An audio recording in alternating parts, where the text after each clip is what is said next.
कहानी की शुरुआत करते हैं साल 1919 से। ये वो साल था जिस साल वर्ल्ड वॉर 1 खत्म हुई और एक फेमस पीस ट्रीटी साइन करी गई जिसे कहा जाता है द ट्रीटी ऑफ वर्साई। इस ट्रीटी में एक बड़ा इंपॉर्टेंट क्लॉज था आर्टिकल 231 जिसमें लिखा गया था कि वर्ल्ड वॉर 1 से जितना भी नुकसान हुआ था उस सारे नुकसान की रिस्पॉन्सिबिलिटी जर्मनी देश की थी।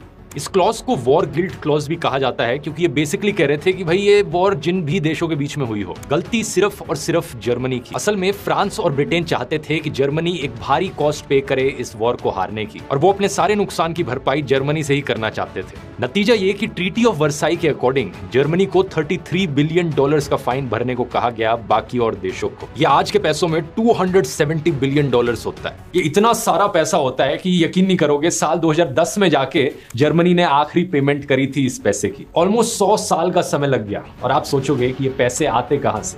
ऑब्वियसली देश से आते, जनता से आते। इस पैसे की पहली पेमेंट करी जाती है जर्मनी के द्वारा साल 1921 में और तुरंत बाद जर्मनी में भयंकर तरीके से हाइपर इन्फ्लेशन देखने को मिलती है।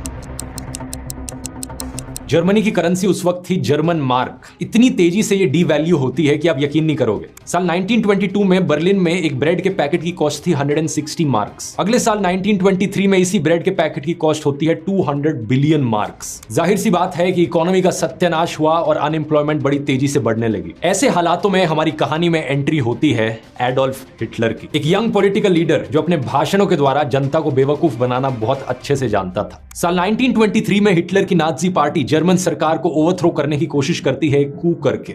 हालांकि ये अटेम्प्ट फेल रहता है लेकिन हिटलर की पॉपुलैरिटी लोगों के बीच में और बढ़ जाती है। इसकी वजह से लोगों के बीच में अफवाहें फैलाई जाती हैं कि जर्मनी को जो एम्बैरेसमेंट सहनी पड़ रही है, जर्मनी की जो इंटरनेशनल बेइज्जती हुई है, ये देश में रह रहे एंटी नेशनल एलिमेंट्स की वजह से हुई है। लोग बहुत परेशान थे, लोगों को बहकाना आसान था। हिटलर कहता है कि जो देश में ज्यूज और सोशलिस्ट लोग रहने लग रहे हैं, गलती इनकी है, इनकी वजह से जर्मनी का नाम बदनाम हुआ है। अगले 10 सालों में भरपूर तरीके से प्रोपेगेंडा का इस्तेमाल किया जाता है, मीडिया को खरीदा जाता है, भड़काऊ भाषण देखने को मिलते हैं। इसकी ज्यादा डिटेल में मैं नहीं जाऊंगा क्योंकि इसकी बात मैंने करी थी राइज ऑफ हिटलर वाले वीडियो में। अगर आपने नहीं देखा है तो लिंक नीचे डिस्क्रिप्शन में डाल दूंगा। साल 1929 में ग्रेट डिप्रेशन भी देखने को मिलती है जिसकी वजह से अनएम्प्लॉयमेंट की हालत बद से बदतर हो जाती है। 1933 में 6 मिलियन लोग अनएम्प्लॉयड होते हैं जर्मनी में। ढेरों लोग बेघर हो गए, बच्चे भूख के कारण मर रहे हैं। नतीजा ये, साल 1933 में हिटलर अपने आप को जर्मनी का डिक्टेटर घोषित कर देता है। अपने हाथों फुल कंट्रोल लेने के बाद हिटलर अपने जर्मन एम्पायर के सपने को पूरा करने निकल पड़ता है। एक जर्मन राइश, एक ऐसा राज्य जो रेशियली प्योर होगा, सिर्फ आर्यन रेस के लोग यहां पर रहेंगे। ज्यूज और स्लाविक लोगों के लिए यहां पर कोई जगह नहीं।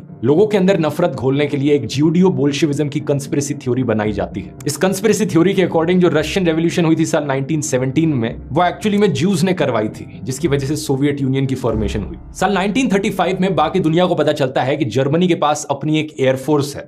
आप पूछोगे ये कौन सी बड़ी बात है, हर देश के पास अपनी एक एयरफोर्स होती है।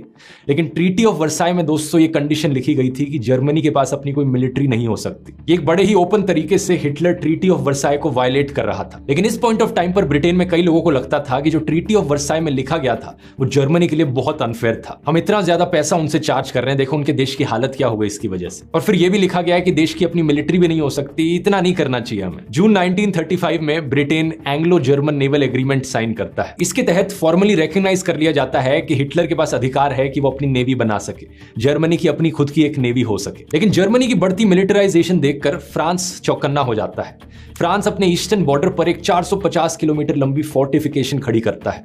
इसे नाम दिया जाता है द मैगिनॉट लाइन। साल 1938 हिटलर को जब लगता है कि उसकी मिलिट्री प्रिपेयर्ड हो चुकी है, वो अपनी पहली नजर डालता है बगल के ऑस्ट्रिया देश पर। ऑस्ट्रिया का देश हिटलर के लिए मस्ट हैव देश था। वो चाहता था कि सारे जर्मन स्पीकिंग देश एक ही देश बनकर रहे। असली मकसद यहां पर सिर्फ यही नहीं था कि और देशों पर कब्जा किया जाए अपनी प्राइड के लिए, बल्कि यह भी था कि बाकी देशों के रिसोर्सेज यूज किए जाए अपने देश को आगे बढ़ाने के लिए। जिन लोगों को हिटलर रेशियली सुपीरियर मानता था, अपने आर्यन रेस के लोग, उन्हें वो लेबेंसराउम देना चाहता था, लिविंग स्पेस देना चाहता था ताकि वो लोग खुलकर रह सके। फरवरी 1938 में हिटलर ऑस्ट्रियन चांसलर कर्ट शूशनिक से मिलता है। जबरदस्ती करके एक एग्रीमेंट साइन करवाई जाती है। इस एग्रीमेंट के तहत हिटलर प्रो नाजी लोगों को ऑस्ट्रियन सरकार में जगह देता है। ऑस्ट्रियन सरकार को इन्फिल्ट्रेट किया जाता है अपने बंदे अपॉइंट करके। फॉर एग्जाम्पल डॉक्टर हांस फिशबर्ग, इन्हें नया फाइनेंस मिनिस्टर बनाया जाना था ऑस्ट्रिया का। ये एक नाजी थे और बाकी सारे जेल में रखे गए नाजीज को ये जेल से रिहा करते हैं। 1 महीने के अंदर अंदर चीजें आउट ऑफ कंट्रोल चली जाती हैं। ऑस्ट्रियन चांसलर को लगता है अगर हमें सही में इन्फिल्ट्रेशन को रोकना होगा